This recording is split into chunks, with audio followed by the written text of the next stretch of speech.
Jo també vull participar en la celebració del Dia Mundial de la Poesia i celebrar també la vinguda de la primavera. I ho faré celebrant la vida. Us recitaré tres poemes que formen part del poemari després dels esbarzers. I aquests poemes precisament parlen de cases antigues, de records, d'aquest retrobar-se amb la mare, amb el pare, amb jo mateixa. Però en el fons el que per mi és important és retrobar aquestes cases que tots tenim a dins, no? I potser ara més que mai doncs el que ens cal o el que necessitem o el que davant la por, la incertesa, les angoixes, doncs que tots puguem retrobar a dins nostre aquesta casa, no? Aquest cau, aquest refugi. I per acabar d'il·lustrar aquesta idea, doncs vull recitar-vos aquest vers breu de Víctor Sunyol, que diu: la casa que t'acull, la casa que aculls en tu. I el primer poema es titula Fugida. Vam fugir de nit.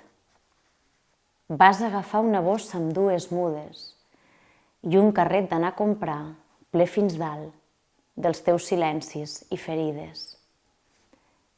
I jo, un cotxet de nines. I ell trasbalsat, obstaculitzant la porta de casa. La discussió era jo. Jo i les pastilles que no volies prendre. El següent es titula Abandó. Seiem derrotats al vell banc tapissat d'un verd líquen de l'entrada de casa. Ens quedem immòbils. Callem. I el silenci ho diu tot. Vosaltres no sou els meus pares. Jo no seré el vostre fill. I tu no seràs filla meva. Aquí us quedeu. Aquest record és un dit a la nafra i és el primer cop que l'escric. Rellegeixo les cartes que et vaig escriure i es van quedar sense resposta. El dia que buidava la casa on havies nascut, vaig sentir un cop de puny al cor perquè l'avi sempre em demanava que em fes còpies. Aquella casa de pols lluminosa on em vas deixar per no tornar mai més. I l'últim poema que us recitaré és un poema que es titula L'ombra. Tornem juntes a casa nostra, de bracet amb la marinada que bufa cada tarda. Mare, què hi ets? Ets tu.